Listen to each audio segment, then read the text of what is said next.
CM ಸಿದ್ದರಾಮಯ್ಯಗೆ ಸಂಕಷ್ಟ ತಂದೊಡ್ಡಿರುವಂತಹ ಮೂಡಾ ಹಗರಣದ ಬಗ್ಗೆ ಕರ್ನಾಟಕ ಹೈಕೋರ್ಟ್ ಡೆಡ್ ಲೈನ್ ಅನ್ನು ನೀಡಿದೆ. ಸಿಎಂ ಸಿದ್ದರಾಮಯ್ಯ ವಿರುದ್ಧ ಮೂಡಾ ನಿವೇಶನ ವಿಚಾರವಾಗಿ ತನಿಖೆಗೆ ಅನುಮತಿ ನೀಡಿರುವಂತಹ ರಾಜ್ಯಪಾಲರ ಕ್ರಮದ ಕುರಿತು ಹೈಕೋರ್ಟ್ನಲ್ಲಿ ದೂರು ಹಾಗೂ ಪ್ರತಿದೂರಿನ ವಿಚಾರಣೆ ಮುಂದುವರಿತಾ ಇದೆ.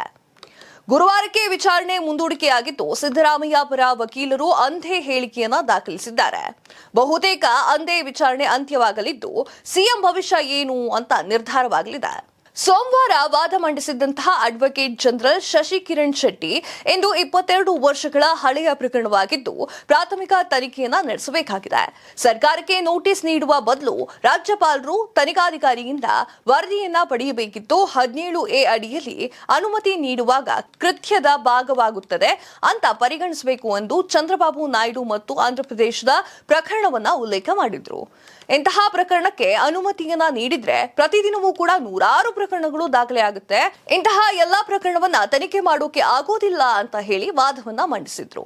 ಈ ಪ್ರಕರಣದಲ್ಲಿ ತನಿಖಾಧಿಕಾರಿಯು ಪ್ರಾಥಮಿಕ ತನಿಖೆಯನ್ನ ನಡೆಸಲಿಲ್ಲ.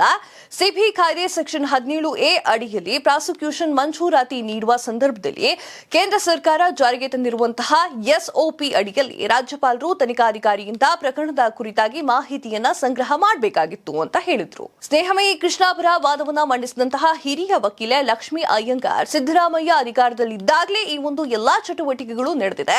ಪತ್ನಿಗೆ ಬೇರೆ ಆದಾಯದ ಮೂಲಗಳಿರಲಿಲ್ಲ.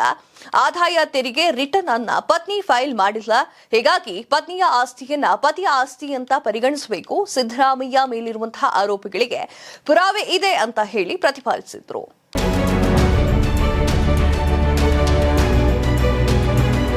ಕೆಲ ಕಾಲ ವಾದವನ್ನ ಆಲಿಸಿದ ಬಳಿಕ ಮೊದಲೇ ನಿಗದಿಯಾಗಿದ್ದಂತೆ ದೂರುದಾರರ ವಾದಕ್ಕೆ ಅರ್ಜಿದಾರರ ಪರ ವಕೀಲ ನ್ಯಾಯವಾದಿ ಅಭಿಷೇಕ್ ಮನು ಸ್ವಿಂಗ್ ಉತ್ತರಿಸಲು ವಿಚಾರಣೆಯನ್ನ ಸೆಪ್ಟೆಂಬರ್ 12ಕ್ಕೆ ಮುಂದೂಡಿಕೆ ಆಗಿದೆ. ಅಂದೇ ವಿಚಾರಣೆ ಮುಕ್ತಾಯಗೊಳಿಸಲಾಗುವುದು ಅಂತ ಹೇಳಿ ನ್ಯಾಯಪೀಠ ಹೇಳಿದೆ. ಅಲ್ಲದೆ ಯಾವುದೇ ಬಲವಂತದ ಕ್ರಮವನ್ನ ಕೈಗೊಳ್ಳಬಾರದು ಅಂತ ಹೇಳಿ ಮಧ್ಯಂತರ ಆದೇಶವನ್ನ ಮುಂದುವರಿಸಿದೆ. ಹಿರಿಯ ವಕೀಲ ಅಭಿಪ್ರಾಯದ ಪ್ರಕಾರ ಸೆಪ್ಟೆಂಬರ್ 12ಕ್ಕೆ ವಿಚಾರಣೆ ಮುಗಿಯಲಿದ್ದು, ಆದೇಶವನ್ನ ಪ್ರಕಟಿಸಲು ಜಡ್ಜ್ ಮತ್ತಷ್ಟು ದಿನಗಳ ಸಮಯವನ್ನ ಪಡೆಯಬಹುದು ಅಂತ ಹೇಳಲಾಗ್ತಾ ಇದೆ. ಒಟ್ಟಿನಲ್ಲಿ ಸಿದ್ದರಾಮಯ್ಯ ಪಾಲಿಗೆ ಸೆಪ್ಟೆಂಬರ್ 12 ಮಹತ್ವದ ದಿನವಾಗಿದ್ದು, ಹೈಕೋರ್ಟ್ ತೀರ್ಪು ಸಿಎಂ ಪರ ಬರುತ್ತೋ ಅಥವಾ ವಿರುದ್ಧವಾಗಿ ಬರುತ್ತೋ ಅನ್ನೋದನ್ನ ಕಾದು ನೋಡಬೇಕಾಗಿದೆ.